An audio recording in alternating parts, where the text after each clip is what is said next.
안녕하십니까? 경남 소식입니다. 경상남도가 최근 침체된 지역 건설 산업을 활성화한다고 각종 대책을 내놨습니다. 그런데 이미 시행하고 있는 것들이거나 추진이 되지 않고 있는 것을 재추진하는 내용이 많았습니다. 업계의 반응도 시큰둥합니다. 손은혁 기자가 보도합니다. 경상남도가 지역 건설 산업을 활성화한다며 내놓은 대책은 4개 분야 19개 시책입니다. 공사금액에 따른 지역 제한 입찰과 지역업체 의무 공동도급 입찰 우선 시행, 주계약자 공동도급제 등이 주요 내용입니다. 하지만 새로운 것은 거의 없습니다. 지역 제한 의무 공동도급은 도 조례 내용이고 신규 시책인 주계약자 공동도급도 정부가 2010년 도입한 제도입니다. 우수업체를 추천하는 인터넷 사이트, 각종 간담회와 연찬회 등도 이미 해왔습니다. 그 중에서 좀 부진한 시책들, 이런 부분들을 좀 보완 발전을 시켜서 이번에 이제 지난해 지역업체 하도급 참여 비율은 28.6%, 전년도보다 오히려 1.6%포인트 감소했습니다.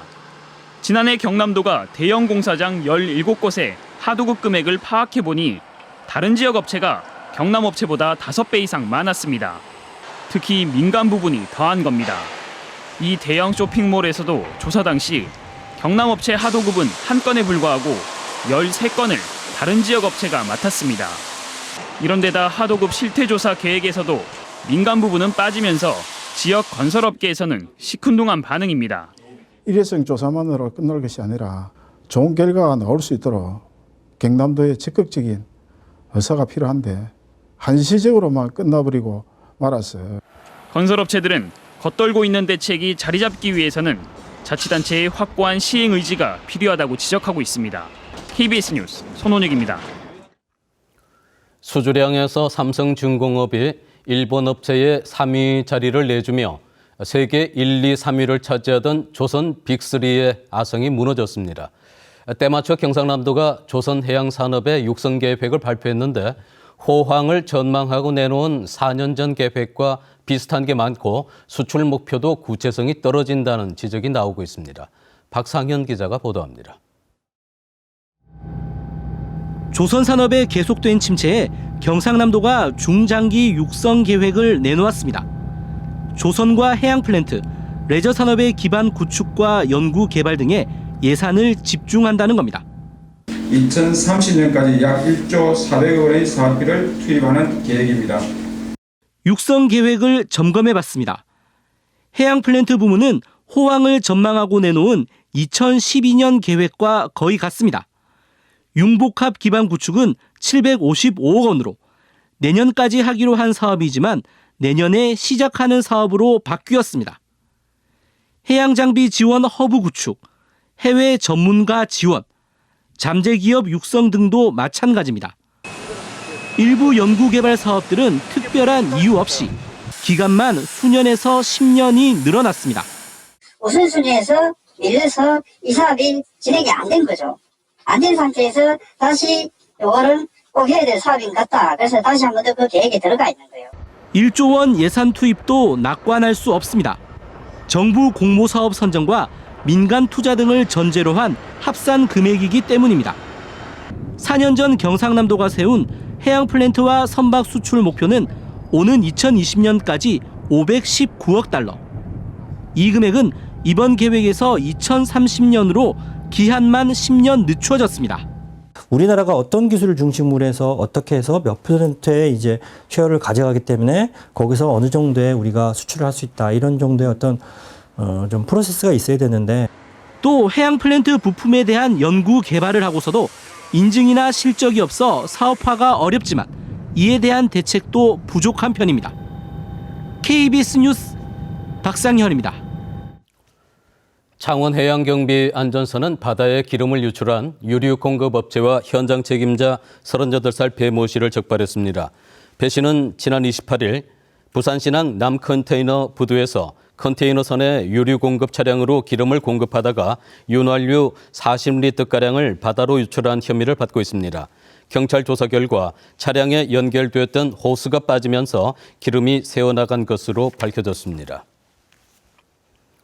지난해 남강 유등축제에 처음으로 유료화가 도입되면서 격렬한 찬반 갈등을 불러왔습니다. 해를 넘겼지만 진주시와 반대 시민단체 간의 공방은 여전히 계속되면서 감정 대립 양상으로 치닫고 있습니다.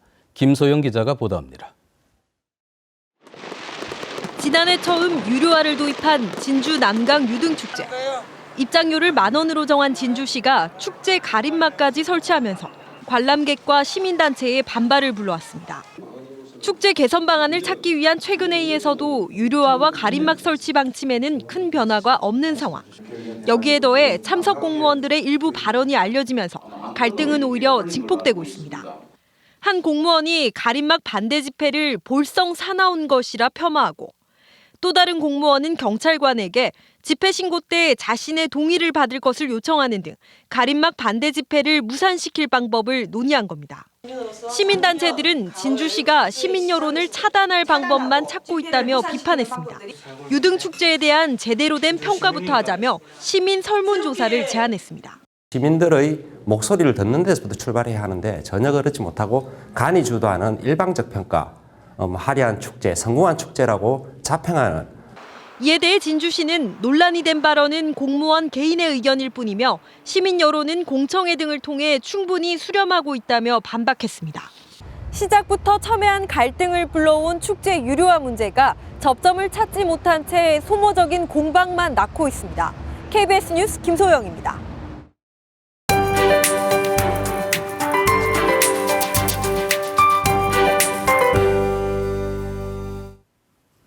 오늘은 집에만 있기 아쉬운 날씨입니다. 맑은 하늘이 드러나면서 최고 기온은 20도를 넘어서겠고요. 봄볕이 무척 따뜻할 것으로 예상됩니다. 옷차림을 조금 가볍게 하셔도 좋겠는데요. 단 출근길이 조금 쌀쌀합니다. 일교차가 크게 벌어지는 점 염두에 두셔야겠습니다. 오늘은 서해상에 위치한 고기압의 영향을 받겠습니다. 구름 사이로 안개가 짙게 끼는 곳이 많겠고 낮에도 연무나 방무로 남아있는 곳이 있겠습니다. 오늘은 아침과 낮 기온 모두 오름세를 보이고 있습니다. 창원 11도, 창녕과 의령 5도로 시작해 한낮에는 김해와 창원 22도, 해안 지역은 18도 안팎까지 오르겠습니다. 서부 지역도 아침과 낮의 공기가 크게 차이 나겠습니다. 현재 거창은 3도를 가리키고 있고요. 낮 기온은 산청과 진주 21도로 어제보다 3, 4도가량 올라가겠습니다. 해상의 물결은 동해남부 먼바다에서 최고 3m로 높게 일겠습니다. 이번 주 내내 포근한 날씨가 예상됩니다. 야외 활동하기에도 무리가 없겠는데요. 단 일요일은 종일 비가 지나는 점 참고하시기 바랍니다. 기상정보였습니다. 사천시가 다음 달부터 어린이 보호구역과 교통혼잡지역에서 불법 주정차 CCTV 단속을 실시합니다. 밀양시가 2018년까지 사업비 150억 원을 투입해 하루 100톤 규모의 가축 분뇨를 처리할 수 있는 공공처리시설을 설치하기로 했습니다. 합천군이 올해 7억여 원을 들여 일반 주택과 공공건물에 태양광과 태양열 시설을 설치하는 신재생 에너지 사업을 시작합니다. 의령군이 고령화와 인구 감소 등으로 열악해진 농촌 환경을 개선하기 위해 마을에 방치된 폐기물을 수거하고 식재를 심는 함께 가꾸는 농촌 운동을 추진합니다.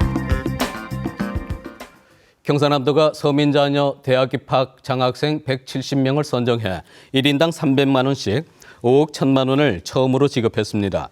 선발된 장학생은 수도권 대학 합격자 103명과 지방소재 대학 합격자 67명으로 장학금은 BNK 금융그룹 기탁금 100억 원의 이자와 NH농협은행 3억 원으로 지급됐습니다. 지난해 경남의 외국인 토지 소유는 17.48제곱킬로미터로 개별 공시지가로 환산하면 1,242억 원이며 이는 2014년 16.7제곱킬로미터보다 4.5% 증가한 수치입니다. 경상남도는 이 같은 외국인 토지 소유 증가는 화교 등 외국인의 주거용 부동산 취득이 주 요인이며 최근에는 외국 국적을 취득한 재외교포의 국내 부동산 투자가 늘고 있는 것으로 분석했습니다. KBS 뉴스를 전해드렸습니다.